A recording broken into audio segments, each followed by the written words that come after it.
Courtney, do you want to share your coaching experience with us so far and how you found it?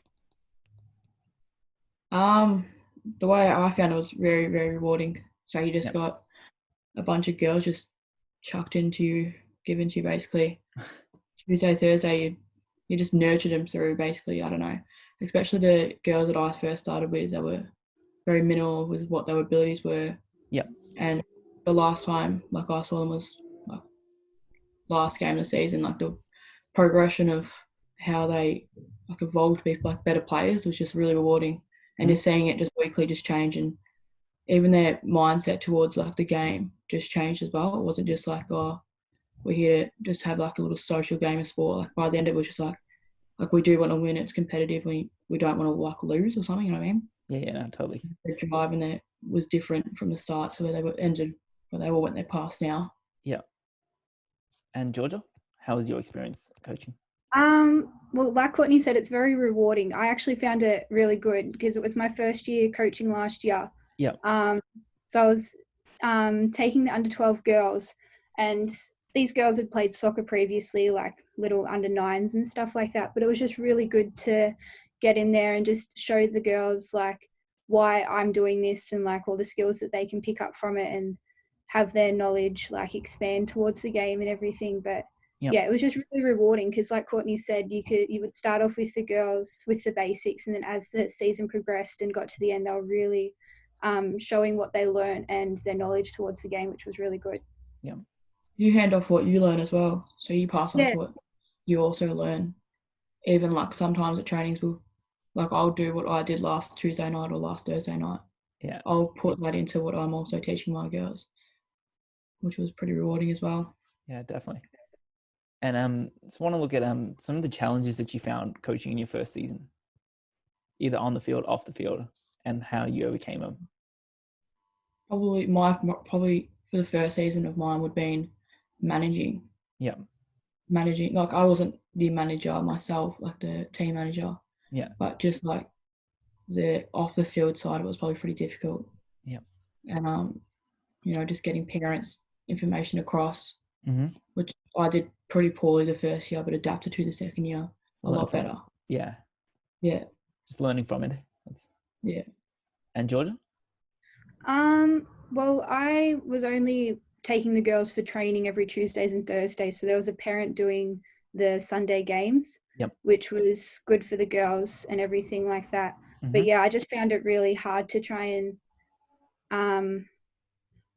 kind of like juggle around with everything that I was doing last year, because I was doing uni as well. So I was kind of going straight from uni to soccer training and training the girls and then doing my own training. So it was just trying to find the balance. Oh, yes.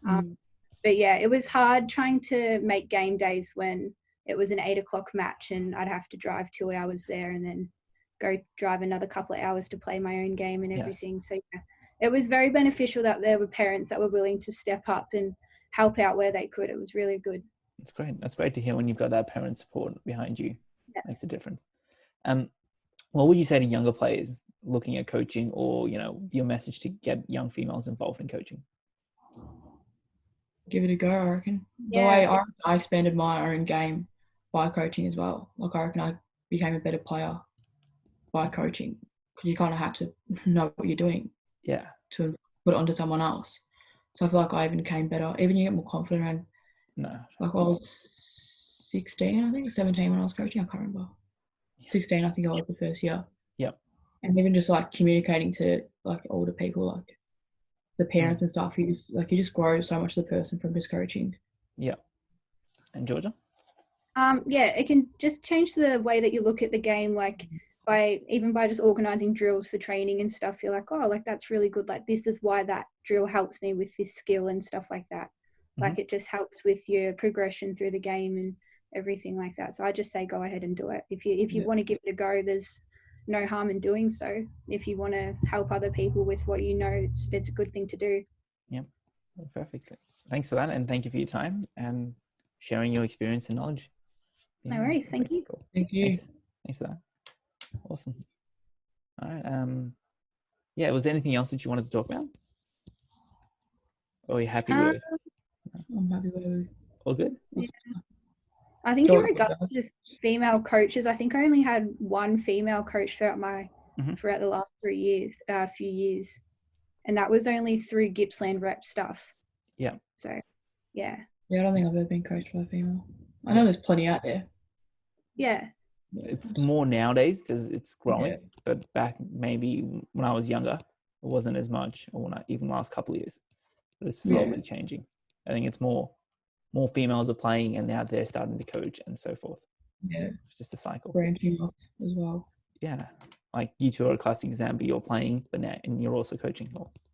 And it's good with that as well, like having a mixture of both female and male coaches, because you can get like different roles out of them, I guess, like motherly role, fatherly role type thing. Exactly. And it's also good to see young coaches as well, young female coaches, because you can relate quite heavily to the younger players then. Yeah. It's not always having a mother or a father. It's a big difference. Perfect. Cool. Thank you. And thanks again. Thank you. Lovely. See ya.